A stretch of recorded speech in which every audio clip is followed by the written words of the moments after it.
Ginger Snaps 2 throws the first film's only survivor into a rehab clinic as she tries to fight off the slow transformation into a werewolf. We love the original, so we're more than a little curious to see how the sequel turns out.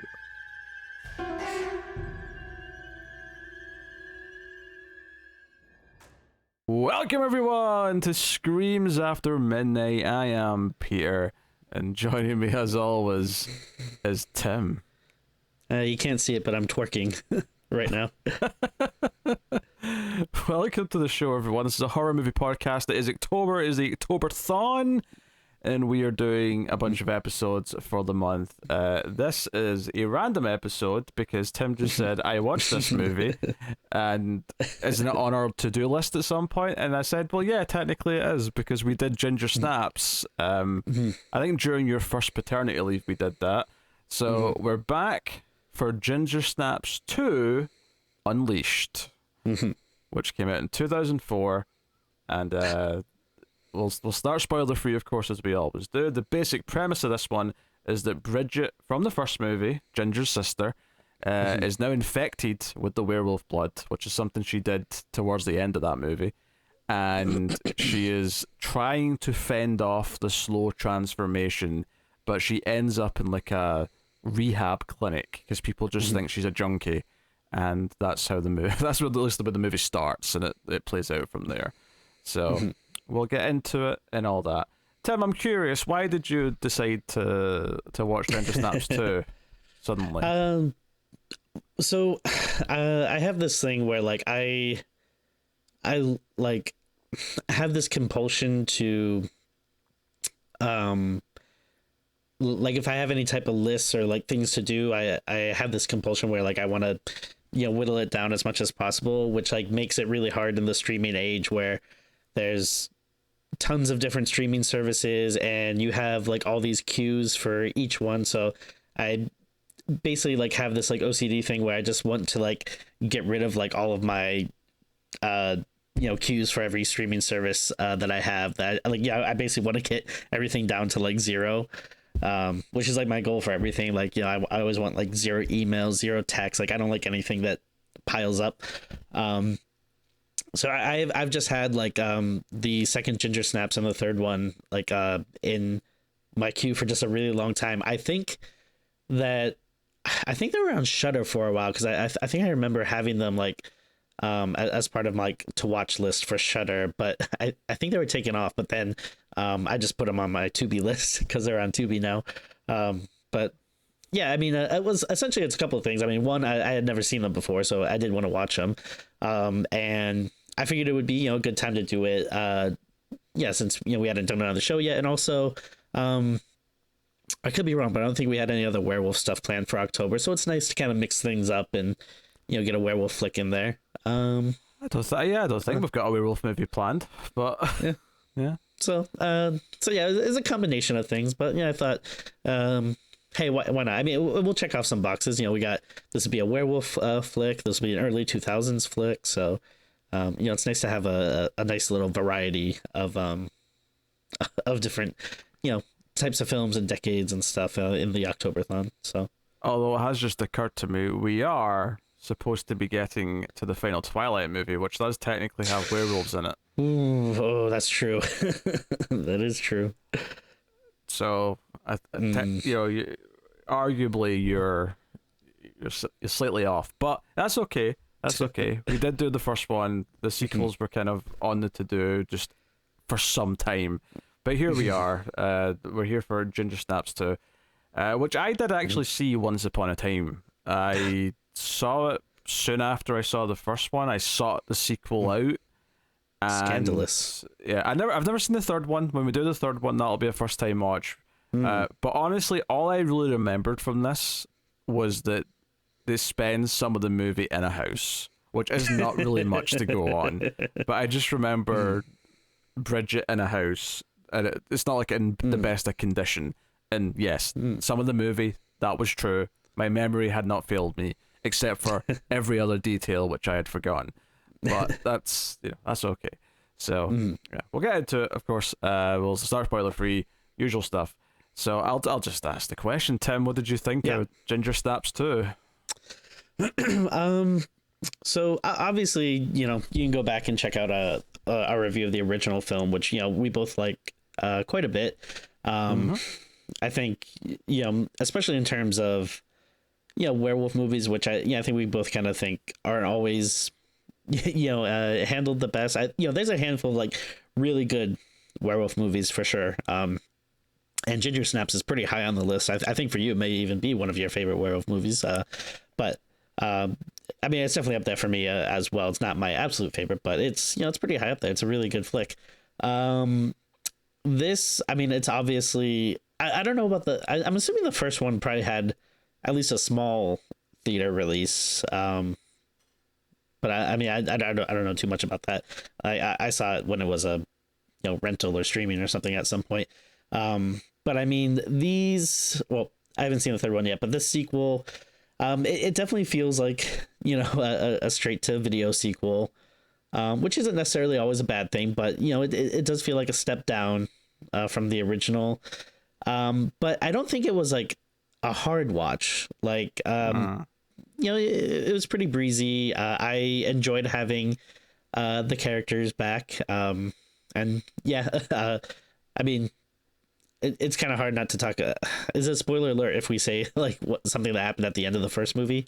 Well, you typically when we do a sequel, I forgot to say it this time, but yeah, because this is a sequel, there's a good chance we might spoil something from the first movie. So if you haven't seen the first movie, yeah. I mean, let's just say there's a character that makes a couple appearances here that I didn't think was going to be in this, but it was nice to see them. And I don't know, like there was some like okay stuff in it, but I mean it's definitely not great, like especially if you compare it to the first one. There's a couple of ideas I thought were all right. The special effects like weren't terrible, like especially since it's like it's not like they were trying to like make like this shitty big CGI werewolf or anything. Like, you still got the practical effects, which were nice.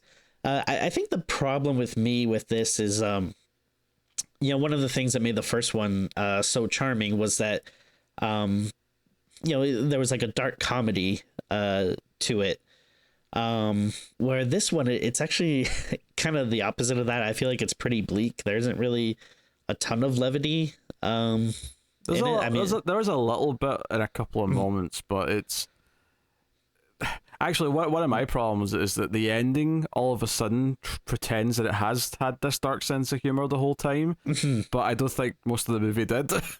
Oh, for sure, yeah. And I feel like you kind of miss like the again, like one of the things that was kind of fun was the dynamic of Bridget and Ginger and them being in school and dealing like with the other like classmates and stuff. And like it does feel like kind of a loss here where it's like, sure, you get a little bit of like some new characters like in the like rehab center, but they don't really feel super fleshed out.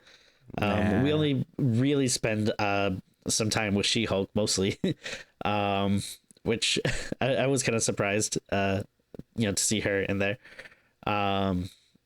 But yeah, I mean, I don't know. I'm kind of just rambling at this point, but it's like I'm not like super harsh on it. Like it was okay, but it's definitely not great, and especially compared to the first one, which felt very, like cool and fresh, and even on a rewatch all these years later, it still stands up as being a really good werewolf movie.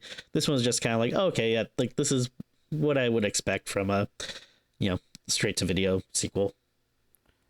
I don't know if it is what I'd expect from a straight to video sequel. There's definitely some things in here that are kind of weird. Like they made some choices. Sure. that I'm not sure about.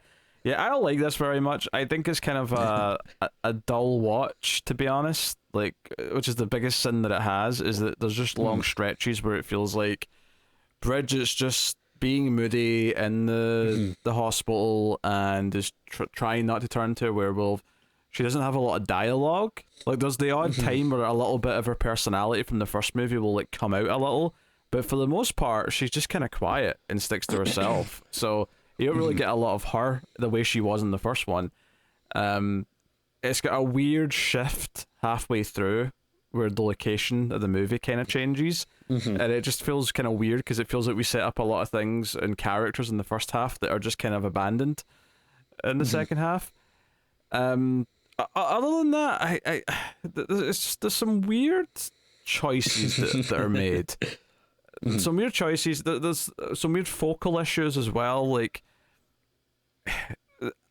I genuinely felt like the first part of the movie really wanted to make us think whether or not is Bridget really turning into a werewolf, or is she actually just, crazy? And I thought the movie was going to play with that, and then it just kind of turns out, oh no, there is another wolf. It's just there's a wolf coming from somewhere, and they never flesh out that. Like, I was expecting there to be a reveal later on in the movie, like who this other wolf that was around was, and I don't know if it's a spoiler to say that there is never a reveal. There's never anyone that it turns out to be. There's just another werewolf. Yeah, I found that really confusing. Like, I kept trying to think, like, oh, was there something from the first movie that I'm forgetting? Like, was this a character or an issue that, like, they hinted at that is now, like, a big part of this movie? But I don't think it was. It was just, like, yeah, this very random thing. Like, you just start the movie off and, like, you're supposed to know that she's on the run from a werewolf. Like, oh, okay. Well, honestly, the way it's talked about early on, I was thinking, oh, maybe there isn't really another wolf. This is just Bridget when she transforms, and she's not realizing that it's her that's doing any of this. But I don't even feel like it's a spoiler to say that and say that, no, there is another wolf, because, like, a third into the movie or so, stuff just starts to happen that makes it very clear that, no, there is another wolf, but it doesn't play it like, oh, this is the reveal. This is the reveal where we show that, no, like, she's not crazy, and it's not her that's doing all this bad stuff in werewolf form. It's another wolf.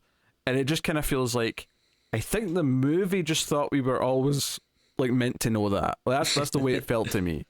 Yeah. I get that. So I don't know, like, I think it's just a weird movie. I mean, there's like, it could be worse, but yeah, both this and the third one came out in the same year. They were kind of made, I believe, back to back as kind of like a deal to do two movies. But the third one's a very different film. I've not seen it, but I am aware that it's set like in the past, and it's like the ancestors of the sisters.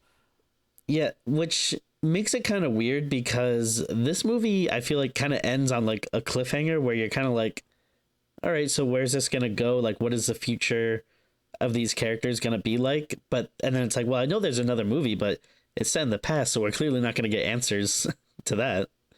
Yeah, I think the ending of this is just meant to be like a wink wink thing, crazy ending. That's all I think the ending to this is supposed to be. I don't. Yeah. I remembered thinking this was a dull, boring movie, and watching it again, I didn't remember some of the crazier elements, which at least are interesting when they happen. I would never say good, though. I don't think there's very much in this that is good. So, anywho, we'll go through it and whatnot. On the cast, you alluded to something a little bit, which is that Tatiana Maslany is in this movie. And when I saw her name in the list, I actually didn't stop to think what age she would be in 2004. Turns out she's about 13 because she's a kid in this movie. And when she appeared, it took me like a second to like realize it was her. I was like, oh wait, that's her. Me too. But I mean, it makes sense because I'm pretty sure she's Canadian, and these are like one of the, I don't know, maybe one of the biggest like Canadian horror franchises there is. You say that like there's a whole slew of Canadian horror franchises. I guess technically the original Black Christmas is a Canadian horror movie, so I suppose we can count that one. Yeah. I don't know what else you could count, though. Is Pontypool Canadian? I think it is. I have no idea, Tim. I have no idea. I mean, we watch, we like to be a very diverse podcast, so we like to watch horror movies from, all different countries, and I feel like we've, seen, a lot of Japanese movies. We've seen a lot of like, Spanish and Italian movies, but yeah, I don't know, Canada is lacking on the horror. It really needs to step its game up. That's why I bring it up. I just, I want Canada to embrace the horror more. Name any Canadian movies that aren't horror. There's that was that teddy bear movie Gooby? Is it Gooby or something? You know what I'm talking about. No, I don't. I absolutely do not. Do not accuse me of such a thing, Tim. I'm pretty sure there's like a movie about like a teddy bear that comes to life called Gooby or something like that. The point I was trying to make is that you say it's not doing enough horror, when I would say horror is the only genre of film that I actually know any Canadian films of. Yeah, I mean, at least off the top of my head, there's entirely possible there's a couple of movies that I thought were American that are actually Canadian, but yeah, Jesus, there's got to be more. Anyway, I wanted to talk about other cast members here. There was that. Jesus Christ, Tim. No. This is for real. There was that romantic comedy with the Scream Queen herself, Emma Roberts, and Anakin Skywalker, where they were like the children of like competing pizza shop owners in Little Italy in Canada, and that's wait on. Are either of those actors Canadian? I don't think so. Not that I know of, but I mean, maybe they have secret Canadian blood that they don't talk about, which is a real thing that some people have. But yeah, that might be something worth doing on the collector's cut someday. Stop! Don't you try and just give movies to the other podcast. You don't get to do that. I'd love to do it on this one, but it's not horror. I can't justify it. Oh yeah, we'll start a new show, Tim. It'll be called Yawns Before Dawn, and we'll do non-horror movies.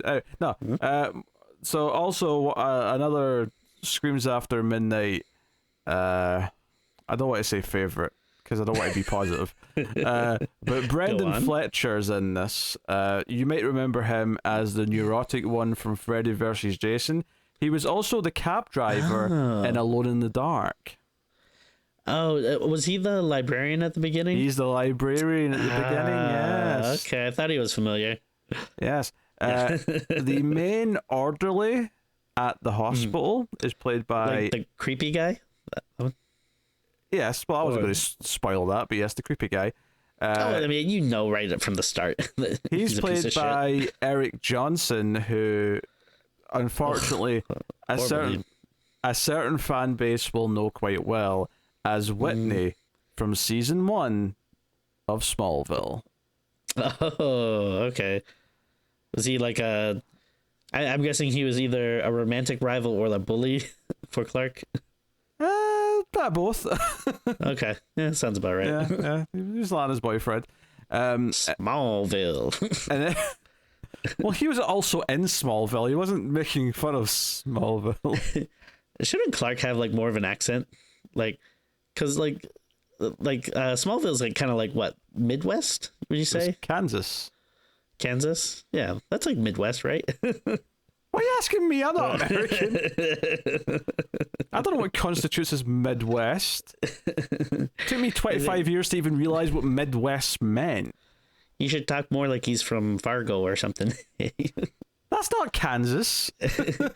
Oh, Lois. Well, it looks like Brainiac attacked the Toy Man again. I don't know. Why is Brainiac attacking the Toy Man? Have you ever read Superman? Oh, dear. And then last minor note on cast would be Michelle Bowden, who plays Winnie, who's... Don't fake interest. Just be quiet until I'm done. Okay? Yes, sir. So I recognized her and I was like, where's she from? So she's a very minor... Did you do Leo pointing at the screen thing? Shut up. No. So she's not a big character in this. She's basically in a couple of group sessions and she's like writing something in a journal in one scene and then you just never see her again. But she looked familiar. So she was actually the original best friend, I think, on only season 1 of Sabrina the Teenage Witch. Like the sitcom one, or not the the sitcom Netflix one. one. Yeah, Okay, sitcom okay. one. Yeah. Oh, interesting. All right. Yeah. So before they brought in, I think Val was the one that actually lasted a few seasons once she had joined the show. But there was one she had in season 1 with sort of curly hair. That's the actress that's in this. I know I watched that show as a kid, but I do not remember one iota of it. That is fair. I'm surprised that I don't think I ever saw the last few seasons where she went to college, but all the high school years I think I saw a lot. I was watching something recently and I was like, oh, that's Aunt Zelda, but I think all right. Well, why did you awkwardly end that? There was nothing wrong with that thought, Tim. I was trying to think of what I was watching. I can't remember, but oh well. You stopped that sentence really abruptly. Like you realized you were admitting to watching something weird, like some weird like foot fetish porn or something like that. I don't think it was that. Zelda's career's taking a weird turn if that's what it was. Was it Old Boy? No. I'm pretty sure she wasn't in the Korean film Old Boy.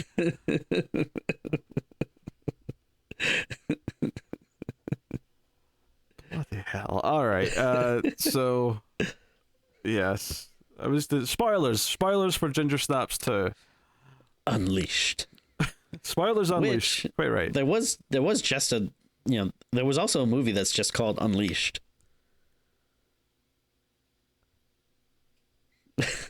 What is your point? I think it's funny that you use like the subtitle of your movie is just the name of another movie. It'd be like Ginger Snaps 2 Star Wars. Like that's weird. No? I mean, if it was Star Wars, that would stick out a little bit. Unleashed, though, is a pretty common, term. Like I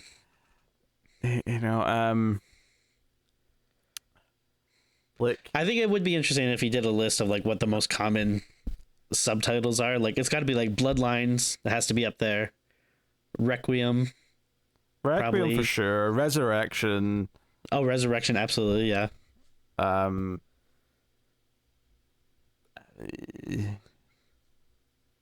don't know. It would require research. Do you not want to talk about Ginger Snaps 2, Tim? Is that what this is?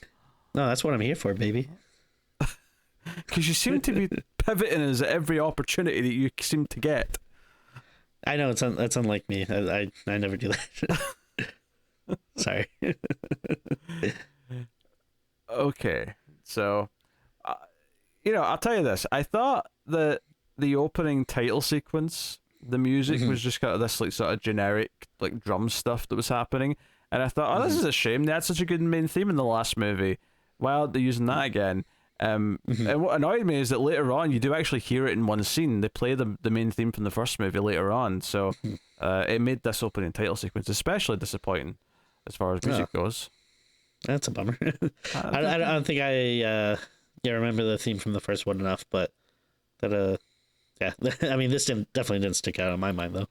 Nah. Yeah, the opening of the movie is just that Bridget's going to the library to check out a bunch of books on blood and bloodletting. Yes, and our man from Freddy vs. Jason shows up because he works at the library and tries to flirt with her. But as we know, Bridget from the first movie is very repressed when it comes to boys and sexuality. She's quite timid, which honestly immediately made me go, wait, how much time has passed since the first movie? Given the fact that Very good question. Given the fact that she's fighting off the werewolf infection that she got at the end of the last movie, it probably has to be like just a couple weeks, if that. Yeah. Oh, for sure. Yeah. Yeah. You don't get the sense that she's been doing this for like years or anything. Yeah, but it does beg the question though: how does she have money for like, this motel room or whatever it is she's living in? So wait, when was the first one made? Because I feel it wasn't that much, that long ago from this movie. This was 2004. Was the first one just 2000? Yeah, 2000. Yeah, it's not super long. No? You're the one that brought it up. Why are you saying it as if you're correcting my point? What?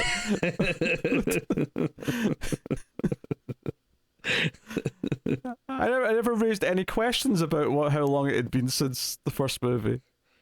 I know. I was just curious. Go on. Well, in the real world, in universe, I was bringing that question up. Right. Anyway, yeah, so, you get the sense it's pretty close from the first movie. Yeah, but which is why it's weird that this werewolf is like it feels like it hasn't been that long because she's still just trying to find a cure and just has this kind of shoddy monkshood thing that isn't really working super well. So yeah, it feels like it probably hasn't been that long, but at the same time, there's this whole subplot where it seems like this werewolf's been chasing her forever that we're supposed to know about. That it's kind of weird. Yeah, she's injecting herself with wolfsbane, which is whatever, It's essentially like a poison, but there's seems to be some mystical thing or something about it that kind of represses the werewolf or something. I don't know. Well, I don't think it's really mystical. I think it's just that this just counteracts the werewolf a bit or holds it at bay. Because they say later on that the doses she's taking would be enough to put a regular person into shock, but she, of course, is not a regular person now. She's a werewolf, so it's not having as much of a kick on her. Because later on, obviously the people at the rehab center are like, she's been shooting stuff up. She's got all these needle marks on her arm. But when they actually look at what she's taking, they're like, well, what the hell is this? This isn't any drug that anyone takes. And it's not a stimulant. It's not doing anything for her. It's not making her high. It's just a poison. They don't understand it. And then she turns to the camera. She goes, "Oh, it's doing something." Wink. Wait, who turns to the camera and winks in this scenario? Brendan Fletcher. I don't know. He's definitely already dead by that point. But okay, so that's stuff at the start. Right? When she goes back to her place and she's injecting the poison, it establishes obviously she's trying to fight the werewolf thing off. It establishes that she's talking to her dead sister in her head because they had to have Ginger back because they're like, well, one, it's called Ginger Snaps, but also Catherine Isabel was the star of the first movie, and she's kind of the breakout person who's getting more roles. So we need to find a way to put her in. So we have dead Force Ghost sister talking to her, and it's her that says when they hear a noise that, oh, he's found you, he's coming. Then it's wait, so there's a male werewolf coming for her, and we don't really get much context. And I was thinking for the first third of the movie that maybe she's saying it that way, but what she actually means is she's referring to he being the werewolf inside of her. And I thought she was talking about, oh, it's coming, the werewolf inside you is going to blossom and come out, the monster inside. Obviously, that wasn't true.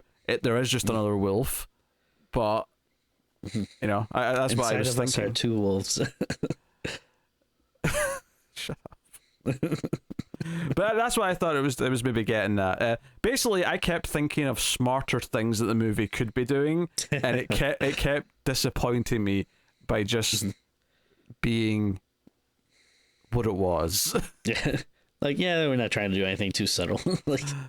Oh dear. But I kept thinking it was. Anyway, the librarian shows up with her books that she never got because she had overdue fees that she hadn't paid. But because he has got the hots for her, he shows up to her place with the books, which I guess he knows where she lives because of the library card, which means it's not a motel room, in which case, how is she paying for rent? These are questions I have. Yeah, I have no idea. I guess my question is, are we supposed to think this guy is charming, that he's a possible romantic interest or something? Because what he's doing is really creepy, when you think about it. I don't know, because for a minute I thought, because she says, oh, he's here, he's found us, and then she opens the door and it's the librarian dude, I thought, they at least want us to think maybe he's the wolf, right? That he's the one. But as the movie went on, I remembered, the werewolves in this movie universe don't work like that. In the first movie, Ginger slowly transformed and then finished on the full moon to become a werewolf. like the idea of like quickly changing back into a human, just that's not something that was established in these movies. So, like that doesn't even really make that much sense. Anyway, he gets killed. The werewolf grabs him. Yeah. Basically, she goes into like shock. They end up in his car because she starts having a reaction to what she's taken, and she ends up passing out. Another name of a movie.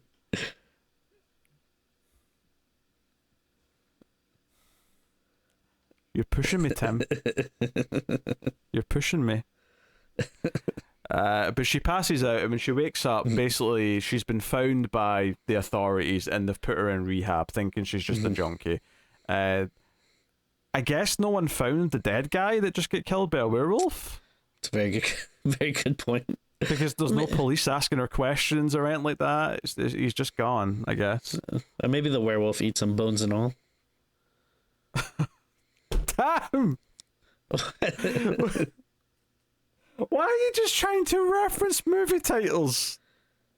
Well, if I just said the werewolf eats him, then you would have assumed that he left a skeleton. But I had to, which obviously the police would know that there's a murder victim there. But I had to say bones and all to let you know why there'd be no skeleton there for police evidence. Do you know what you did? You know what you did.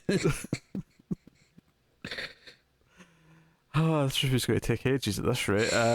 So Let's skip to the end. Who cares? no, we have to talk about the mass masturbation scene. It's important. Oh God, I forgot about that. What a tease! Maybe What a tease! Maybe this is a weird movie. Yeah, that'll keep all the audience around. They need to hear about that. They want to know about the mass masturbation scene. Anyway, so once we're in the rehab center, we establish. So there's a weird bit of exposition here. So the woman who runs this place, Alice, is explaining that this place is like half a rehab center and half like a special care unit, and it's really just an excuse to explain why there's a burn victim there whose granddaughter, who's also living there because she has nowhere else to go, is Tatiana Maslany's character. Her name's Ghost, which weird name, but all right. And she becomes like a sort of like the main recurring character of the movie. She's like the main supporting character, and the hospital's like a twofer is just to explain why she's there and why she's around. And she talks weird. She talks in third person. She rhymes a lot. She's clearly like she feels that she belongs in a hospital. The way she's talking to everyone. But she does like comic books, so she's A-okay in my book. She does read some comic books, although she's not allowed comic books. She keeps them in secret. Ooh. I thought she was pulling out porn because she gets them from like a hole in the wall with like a cover, and I'm like, wait, you're not even really a patient. You're just staying here because you got nowhere else to go. Why are they giving you rules about how not being allowed to read comic books? Very good question. No idea. Doesn't make a whole lot of sense. Yeah, like I don't know, like should have just made it like a mental hospital, like whatever, who cares, like just I don't know, be easier. Well, no, because there's the orderly character named what's his name, Tyler. Tyler likes to give the rehab patients the drugs they want in exchange for sexual favors. That is a crucial plot line you would not want to get rid of. Yes. There's several scenes of him. He comes to Bridget with her poison, and she's like, yeah, give it to me, please, I need it. And obviously she's saying that because she needs to stop the transformations. And he's like, yeah, but I'll need to do it where nobody else can see. Take your pants off. And even like, and then just to make it clear that he's actually making people do things, like there's like two other scenes later where he's clearly having sex or having oral sex with one of the patients, and then he gives them like drugs afterwards. Is like, okay, there's your payment, and then walks off. This is clearly something he does with every woman who's on this like ward. This is just his thing. Not a nice man. Not nice. Is that your analysis of the situation? That's my official take. Yeah, not a good man. Nope. I'm sorry, we might have to cancel. I mean, I agree. It's just you've got a way of putting things, Tim. That's all I'm saying. Thank you. He gets his comeuppance later. Yeah. Yes, he does. He does. So basically, Bridget tries to escape. That doesn't work. And we get a few different scenes of her being questioned about what she's been taking. She's in a group therapy meeting at one point. There's like a bully character named Beth Ann, who is a grown woman and she's like in her 20s. But for some reason, she picks on Ghost by like pulling her hair and throwing coins at her for like no reason.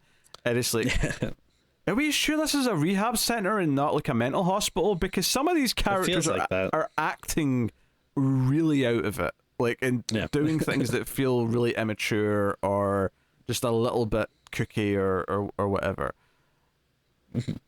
Yeah, no, it's very strange. And yeah, I just feel like it's really underdeveloped. Like, I mean, I think when you're watching it, you assume like, okay, this is going to be the setting for the whole movie, and we're going to kind of meet, you know, this group of like kind of misfit characters that, you know, that society deems like has all these problems, but we're gonna grow to like them and realize that, like, you know, they're good people, and maybe they'll be adversarial and maybe they'll have to band together or like something like that. Like, I don't know, that maybe seems like kind of the standard plot for like a movie like this or something. But yeah, I just feel like they really don't do much to, like, the characters just don't really feel fleshed out at all. Like, no, and also Ghost is the only one you really get much time with. And honestly, like, it kind of feels like, because you think this is going to be the location for the movie, you think that by the third act, maybe Bridget's going to convince some of them that there's a real werewolf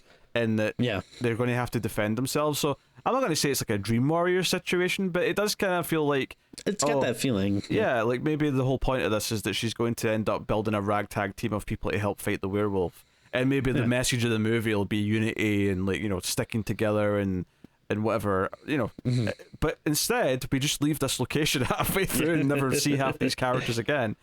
So it's really weird.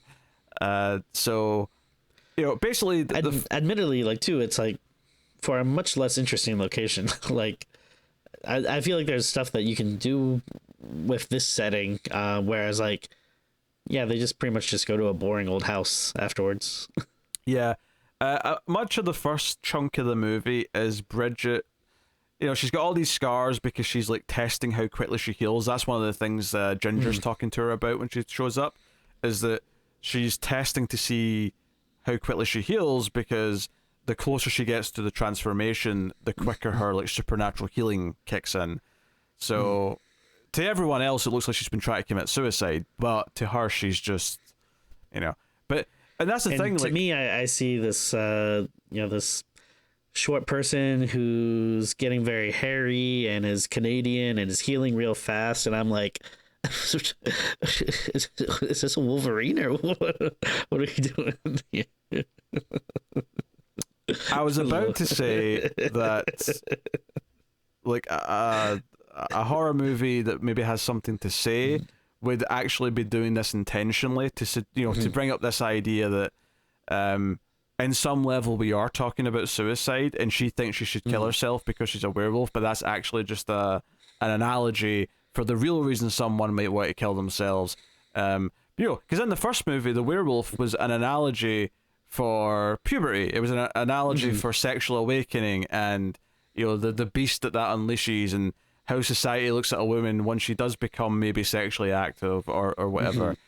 And maybe this movie, you could take that further by saying, oh, this beast that's unleashed makes her think she doesn't deserve to be here, and that she wants to die for it and not be there instead.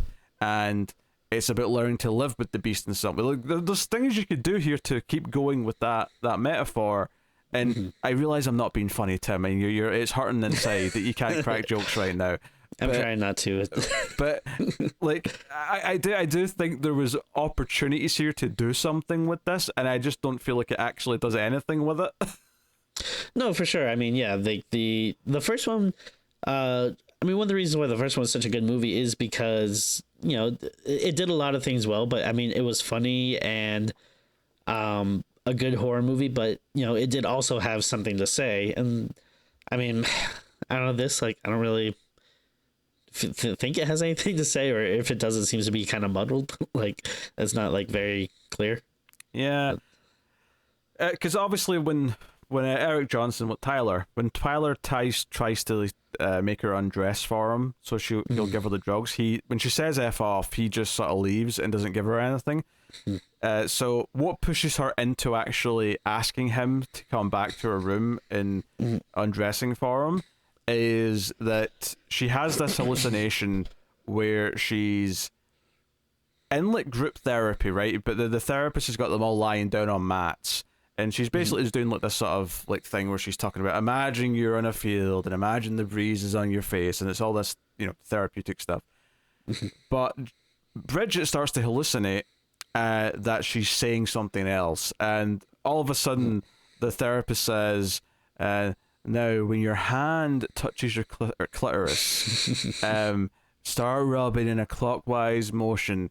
And then Bridget looks over, and every single like girl in the room all has their hands down their trousers, and they're all rubbing one out, including Bridget. And what's so funny is obviously this is a hallucination. There's no way this is really happening.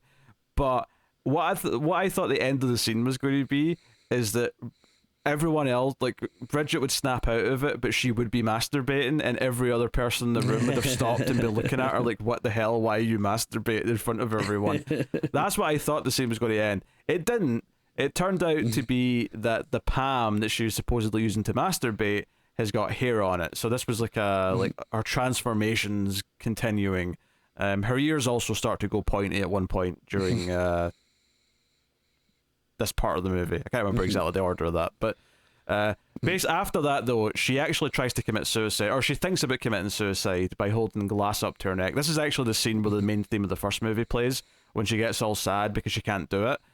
And this is what makes her go back to Tyler and says, please come to my room later and give me what I need. And he doesn't actually try anything too much other than just looks at her genitals a bit. Like, I guess he builds up to the sex acts. Sure. Maybe he's going to wait until she's more desperate before he springs that on her. Yeah.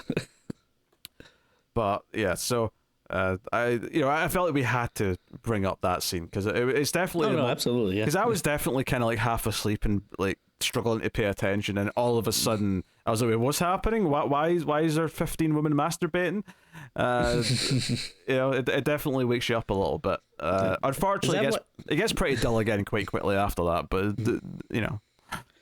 Yeah, I was gonna say, is that why you randomly just sent me a message saying I gotta go to rehab? Tim. Someone will believe that, so do not say it. Okay? What would have been great is if you remember the dream sequence, usually dream sequences aren't always that great, but I actually think this is an example of a really well done one in Silver Bullet, where they're in the church and then like all the people kind of start turning into werewolves. I think that would have been funny if that's what they did in the dream sequence. Like, they're all masturbating, but then at some point, like, she starts seeing them all as werewolves, and it's all just a bunch of masturbating werewolves. I don't remember this from Silver Bullet, so it's a good scene. I think I would stand by it. I'm just taking. I mean, we did it on the show, so I've definitely seen it, but it's been a while now. I think we did that in like 2018. Oof. Why were we ever so young? Well, there's video evidence of it, aye. So I think we were. So throughout this portion of the movie as well, like it kind of takes time introducing Ghost, that she's a bit weird and that she's starting to pay attention to Bridget, and because she overhears the staff talking about the drugs she's taken and that it's a form of wolfsbane, she goes and looks at her comic, which just happens to be a comic about werewolves, and she basically leaps to the conclusion that Bridget's a werewolf and communicates the fact that she knows.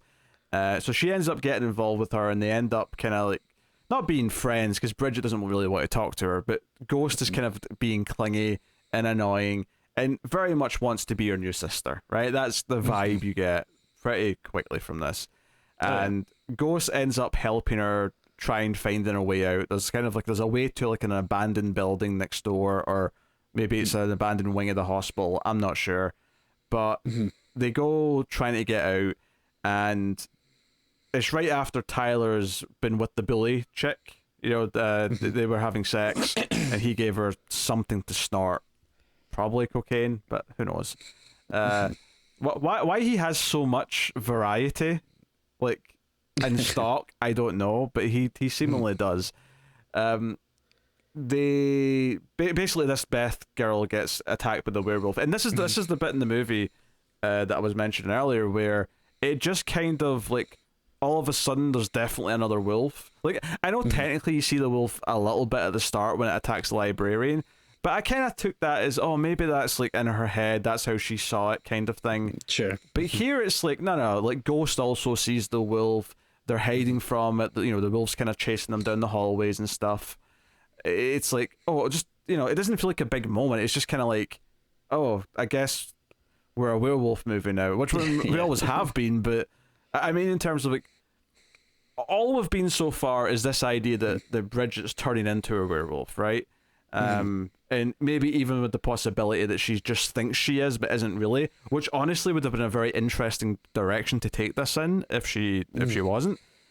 But now all of a sudden it's just, no, there's a werewolf killing people, and the way they keep talking about this werewolf has found you, it keeps coming for you, made it feel like it was going to be so important who it was, and we never find out. I thought it was Tyler for like half the movie. I was like, it's going to turn out to be him.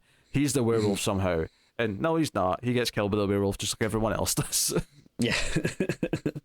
No, yeah. I mean, I thought the same thing. I thought it was very like weird how nonchalant it is. Like that. I mean, obviously, it's very important that there's a werewolf stalking them, but it just a staple of like werewolf movies in general is, kind of the mystery of who the werewolf is, and. Yeah, it's just the movie is just not concerned with it at all, which I don't know. I guess there could be a way that could be more interesting, but and this it just feels like either lazy or like they forgot like to mention it or something. I think that's why I thought it wasn't a real thing. Like I thought it was in her head that there was another wolf because it felt just kind of the way they were talking about it. It was so vague that it felt like that movie thing of. Oh no, this is something that's not real and is just in your head. Especially since the only person who's saying there's a wolf there is Ginger, who is also just in her head. So the leap from, Ginger's fake, so the other wolf might be fake too, and it's really maybe just her that's killing people. But then here it's just like, no, she's been chased down the hall. She literally gets thrown across the room and her legs like broken like the other way, and she just kind of pops it back in. And I guess because of her werewolf super healing, it's fine after a little bit of limping, but anyone else would need serious hospital time to deal with this in a cast for a long time. But basically, her and Ghost just get out of the building and they go to a car, which is this meant to be Ghost's grandmother's car? I mean, I didn't really know at the time, but now. From what we see at the end of the movie, that's what I'm kind of assuming, because it seems like anything that she has access to is probably part of the grandmother's. Actually, I will say there was a little bit of humor with the grandmother's like lying in the bed, just covered head to toe in bandages, and she can't speak because she's covered and she was burned all over. That's like what the backstory is. There is a little bit of dark humor when, especially in hindsight, when you know everything by the end. When Ghost is moving her bed out the way to get to her secret hole where the comics are, the grandmother's like eyes look terrified, like she's like really worried the entire time, and it makes a lot of sense in hindsight, but it's it's a thing. So yeah, they drive to her grandmother's house, Ghost's grandmother house. So it's an empty house, no one's living there, and which kind of feels like on a little bit of a stretch, but I mean it feels like kind of like on theme for a werewolf movie, because like Little Red Riding Hood to grandmother's house we go. Okay, all right. not bad I didn't think of that, but very nice. So they sort of hang out there for a bit, but then Bridget needs her poison, so they call Tyler and he shows up, again, they really hammer home the idea that Tyler might be the wolf, because when they go to pick him up, the guy who's in the garage who was working there that we saw like when they went on the way to the house, he's been killed by the wolf. So it's like, oh, and then Tyler was like arriving just after he seemed to die. So I was like, okay, it's almost like they wanted us to think Tyler could be the wolf. Yeah. No, I would say even though it's definitely not like a good movie, I feel like I was mostly on board, or at least kind of interested to see where like the stuff was going when they were in the like rehab facility. It's kind of around this section, I think, where they get away from it, where it definitely becomes more dull for me. Which I mean, admittedly, like, you know, some exciting stuff is going to happen on the house, but I just feel like, I don't know, it's just, them traveling and stuff was just, I don't know, kind of more of a boring setting. Well, I think for me, like, I agree, it gets more dull when they go to the house. I wasn't super into it beforehand, but like, it does definitely take down. Sure. Yeah. And I think part of it is because it just abandons like all the other characters that were still alive at the hospital, and it's like, I thought they were building them up. And then as it goes on, and like Ghost becomes the second main character, and it's like she's forming a bond with Bridget, and but she's kind of weird, obviously, like I mentioned. She's always weird. Like, she's never not like saying something really bizarre. And there's a moment here where she's explaining what happened to her grandmother, and she tells this really horrific story about how she was checking the Christmas lights for the tree, and Ghost plugged them in because she was asked to, and the lights caught on fire, and it set her on fire, and she tried to like roll the fire out, but she ended up just getting tangled in the lights, which just made the fire worse. And I'm like, this is horrific. And then she laughs and says, oh, I'm just kidding, she was smoking in bed and it caught fire. And it's like, okay. But then later on, when everything's going down with Tyler and all that, there's a bit later on where the movie heavily implies that Tyler has either sexually assaulted Ghost or tried to, which doesn't seem out of left field, because he has been like forcing or coercing, at the very least, women into sex throughout the movie. But obviously Ghost is very underage, so it's got a very different, you know, tone to it when that happens. Right. But we don't see it. We just see him put his hand on her shoulder, and then Bridget sees her afterwards, and she's sort of like in her underwear, and she's kind of crying, and she kind of implies that something happened. So Bridget goes and grabs Tyler and throws him outside and lets the wolf that's out there kill him. So it's like, okay, he's not the wolf because he just got killed by the wolf. But then it's right after this, once Alice, the head nurse or doctor lady, shows up to try and bring them back, she notices a sign in the kitchen that clearly says that this woman didn't smoke. So she's like, wait a minute, Ghost lied. So she goes and grabs Ghost and is like, wait, you lied about your grandmother. What did you do to her? Also, did you lie about him? Did he actually do the thing? And Ghost never really gives her a straight answer. So at this point, it's basically revealing that, no, this girl is a little psychopath, and she has, you know, implicated him in something that he didn't do, although he's still pretty creepy, admittedly, but he didn't do that. And seemingly set her grandmother on fire. Now, I don't mind the idea of her like secretly being this, you know, like crazy manipulative bad guy or whatever. Like, that's fine enough for me. I just think the way they handled it is like so cheesy. Like, cause she had like a sign in her house or something that says like, you know, like, keep your smoke away from me or something like that. But like why would anyone have that sign? Like, are people just constantly coming into your house and trying to smoke? Like, you know, I don't know. It seemed very strange to me. I don't know. Maybe it's something. I was going to say her granddaughter made for her, but I don't know. I don't know if she strikes me as. I mean, she does do arts and crafts in other parts of the movie. She's gluing things together later on. But you know, she's asking Bridget about what it's like to have a sister and sleep over with your sister every night.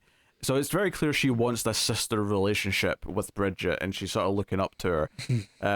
But like, the movie builds up to the point where they've set a trap for the wolf, right? By putting all these like blades and like bits of sharp wood and stuff on this bed in the basement, and they've like hammered the floor above it to weaken the floorboards. so that the wolf will fall through into this trap.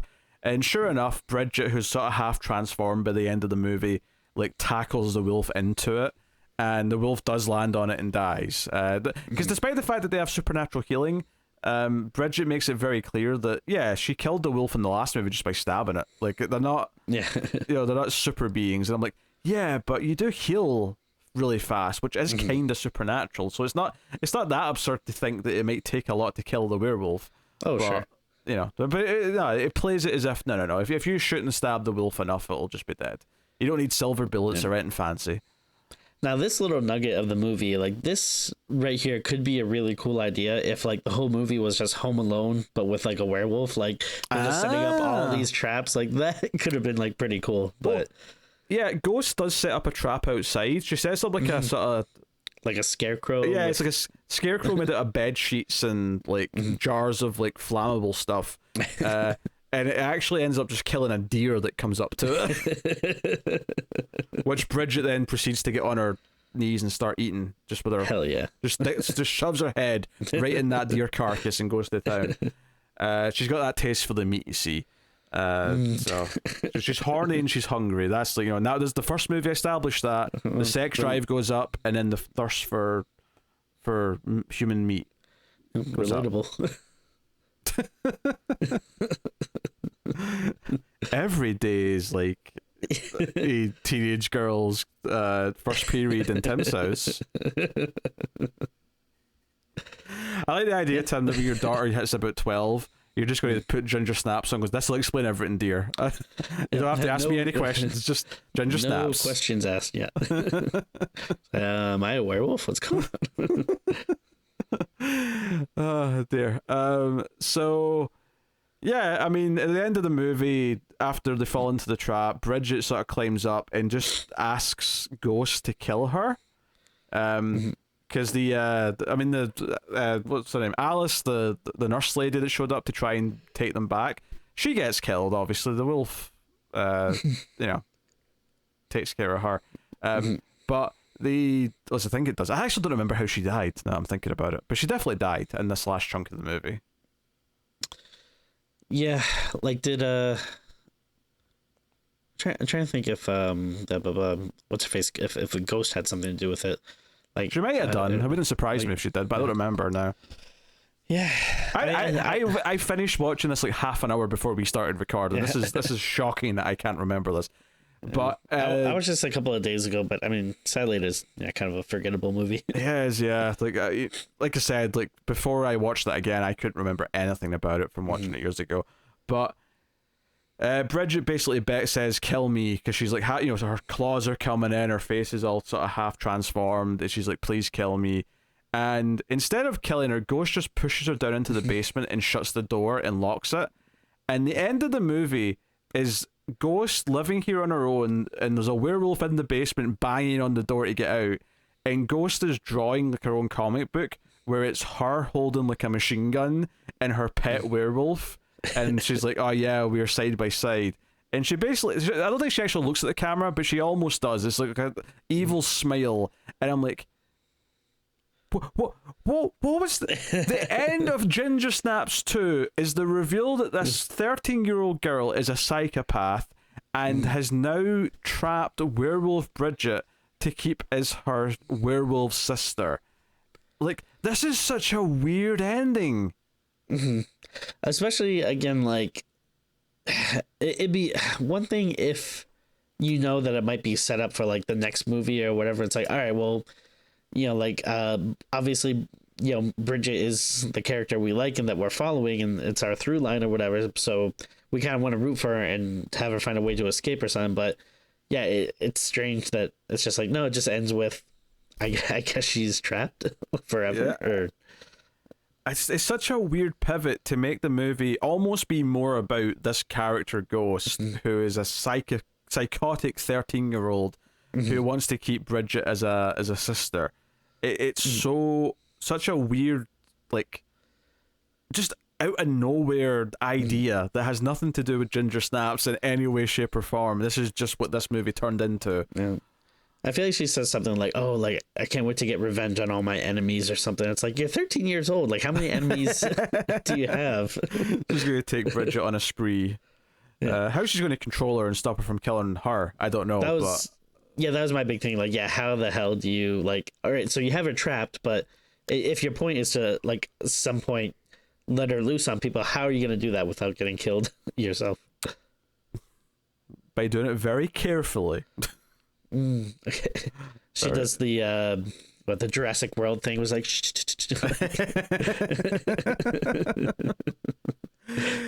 Yeah, it's such a weird, and this is the thing, like, it's almost worth recommending as like a movie with really weird batshit ideas, but honestly, other than the ending, the mass masturbation scene, in like a couple of small moments, they're not consistent enough to make it be like, oh, it's a crazy movie that you need to see for how crazy it is. It's just, you know, it's just a bit dull for the majority.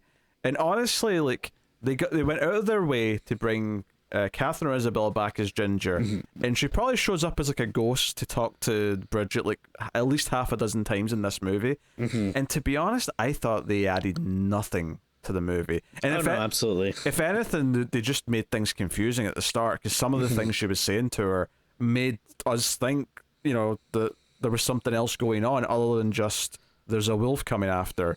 So just a lot of weird choices. At least they're both in the next movie because they're playing different characters in the past, so we don't have to explain anything next time. And so you said you never saw the third one, right? No. What was it? Because like this one just put you off so much that you were like, no way in hell. I don't think it was a conscious decision, but I think, like, my enthusiasm for getting to the next one was just kind of dampened, and I just never got around to it. I moved on with my life. And, like, it sounds like an interesting concept. I don't necessarily think I like the idea that their ancestors had anything to do with werewolves, because of, like... No. Like, what the hell? It's supposed to be, like, a random encounter that, you know, gets the werewolf thing involved with the whole, you know, the character in the first place. The idea that they were destined to, like, encounter werewolves again is the most dumb thing possible if that's the way they go with it. I don't know if they will, but we'll find out. Yeah, this is like a thing that really bugs me. In comic books, I feel like they do this a lot where, like, they'll have some flashback story or something where you realize, like, oh yeah, like, you know, this guy's ancestor was also, like, kind of a hero in a way that wore, like, a bat mask or something. You're like, come on. Like, what are the chances? I mean, at least with Batman, it turned out it was Bruce Wayne traveling through time. That's fine, yeah. Like that specific story is okay, but yeah. But yeah, no, I get what you're saying. No, I hate it too. It's just so contrived and just kind of stupid. Like, it just devalues the original story when you say, oh no, she was already connected to a werewolf all these years ago.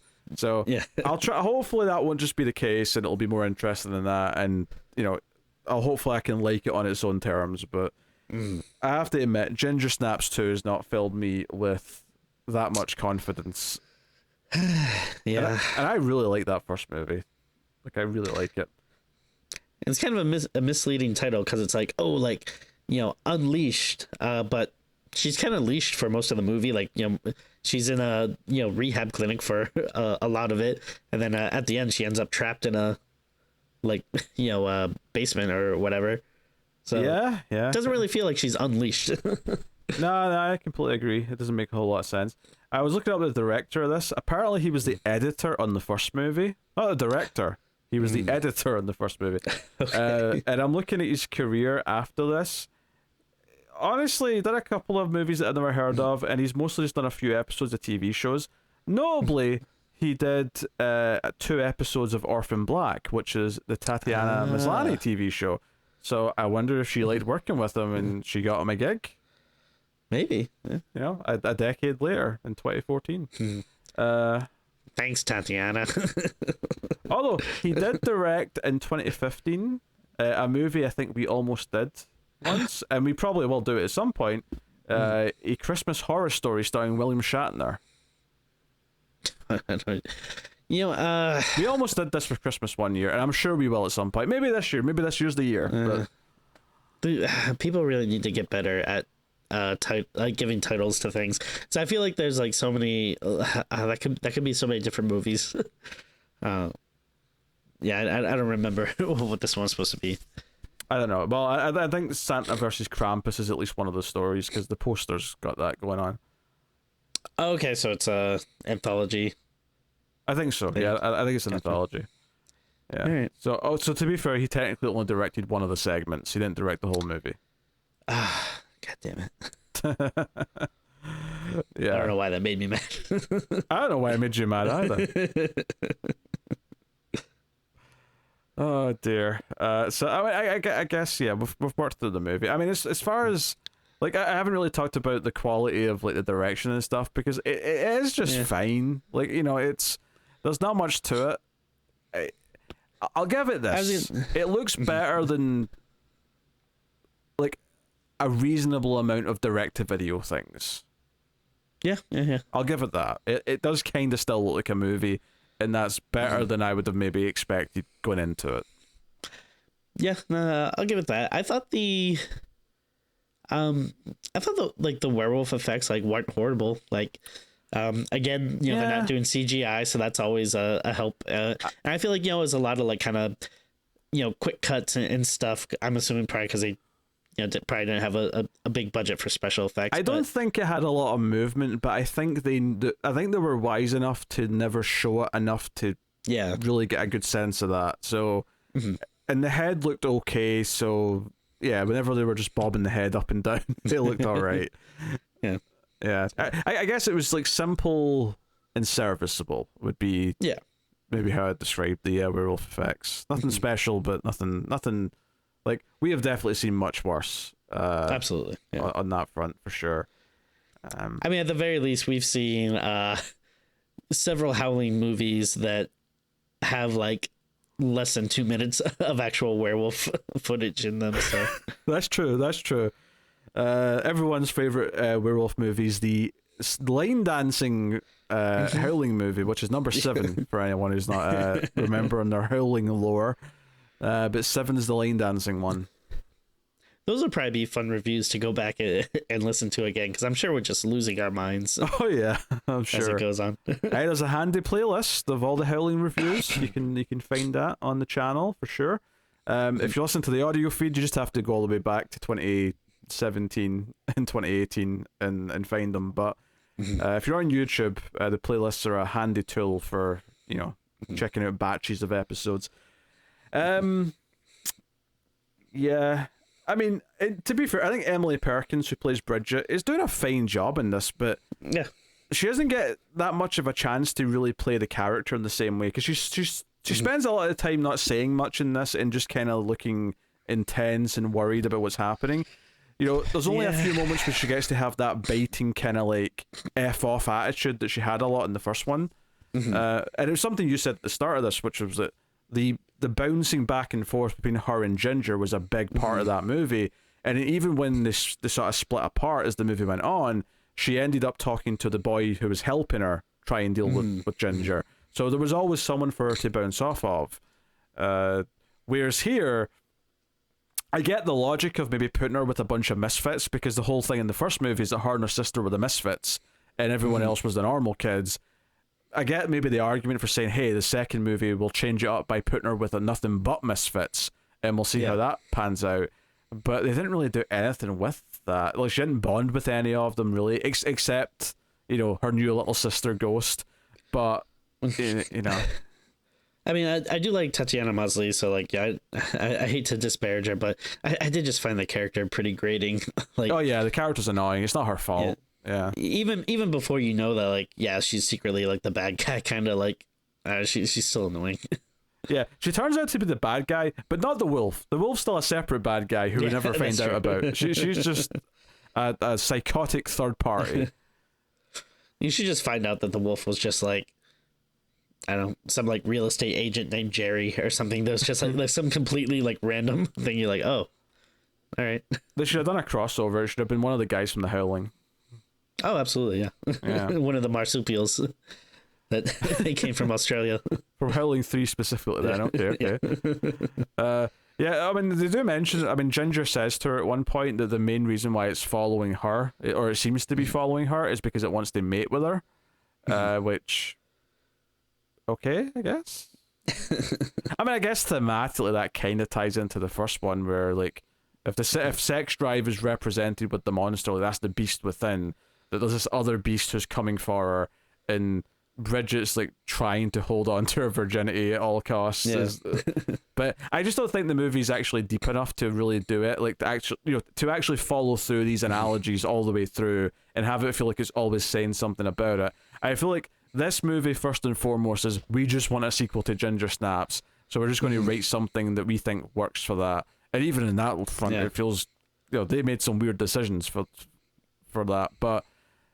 Yeah, so yeah, no. Anyway, what are you rating it, Tim? We're done. I think I'm gonna go right down the middle and give it a 5. I mean, maybe a lot of it is goodwill from the first movie because I like this character. So, even though I think it's a step down, and that she doesn't get as much to do here, it was still kind of nice to see her again. And and every now and again there was like a good werewolf bit here or there, and maybe some ideas that I didn't totally hate. And but yeah, I mean, overall it definitely is a mess, and definitely not as good as the first one. But I don't know, like I'm kind of going down the middle because it just wasn't like a super tough watch for me.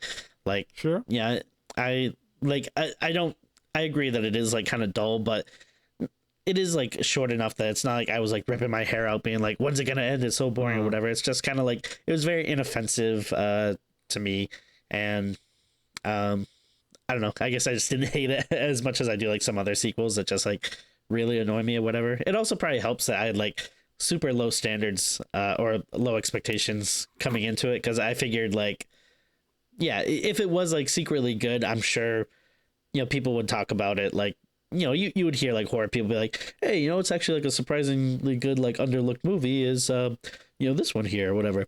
All right, very, very quick tangent, I swear, but something that surprised me today is I was like looking at some random like article or something. What it was is like I guess The Others, that horror movie, Nicole Kidman and everything. I'm familiar with it, yes. Yeah, so I guess it's coming to like Blu-ray or something, and I was just like looking at a website that was saying like, oh, here are like the new horror movies that are coming to Blu-ray, and they said, and the criminally underseen The Others is finally coming to Blu-ray, and I was like, what? Criminally underseen? I thought it was like a pretty popular movie. Like, I mean, maybe like young kids don't watch it because it's old or something, maybe, but like back in the day, like everyone I knew saw that. Like that was a big movie, right? Yeah. Like I don't know. I just thought that was like a very weird thing to me. Yeah, it's an overrated movie. Criminally underseen is not the phrase I'd use for it. Oh, I'm glad we're on the same page on that, because I do not like that movie. I haven't seen it since it came out, honestly. I didn't see when it came out. I did actually miss it for a while and saw it later. But I will just say this. I won't spoil it, but it was painfully obvious what the ending of that movie was going to be for a long time. And when when anyone talks about that movie on the internet, all I hear is, oh, it's got one of the best endings where, you won't believe what it does at the end. And I'm like, no, I could believe it because I called it. I called it like half an hour into the goddamn movie. Anyway, my rating. I'm very gullible with that stuff. I feel like I usually don't see things coming, and even I was like, I know where this is going. Yeah. Also, I'm pretty sure it's 4K Blu-ray in this case because the Blu-ray's been out for like a decade or so. Sure, there you go. Yeah. But yeah, my rating, Ginger Snaps 2 is just a straight 4.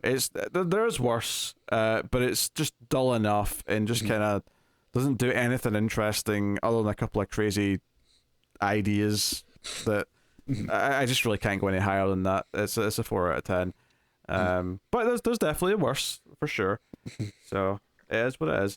What's interesting is I say interesting. What's criminal, to be honest, is that this movie's got a 6.4 on IMDb. Okay. Right? Seems a little high to me. Seems high, yeah. Yeah. But what really upset me is I looked at the other two because I was thinking, is the third one better received? It's lower. It's a 5.8, right? Okay. Which is a little concerning. However, the first movie's only got a 6.8. That's weird. so Ginger Snaps 2, according to the IMDb average review score, is only 0.4 lower than the first movie. which is definitely underrated as far as their ratings go. Now, the only caveat to this is that Ginger Snaps 2 only has 15,000 ratings, which is quite low for a movie on IMDb. Mm-hmm. So it's possible that because a lot more people watched the first one, that it's been that's at 50,000. So okay, you could argue that it's that's lower than maybe it would otherwise be, just because enough people have watched it and rated it that, you know. But still there should be some type of asterisk or something that says, like, just so you know, this shouldn't be the score. Who's deciding that, Tim? Me. Okay, you okay? All right.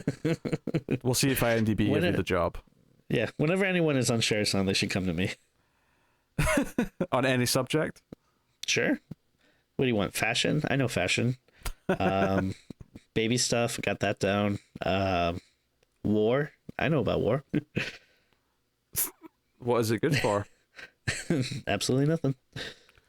I can't fault the answer. That was correct. All right, that screams after minute, everyone.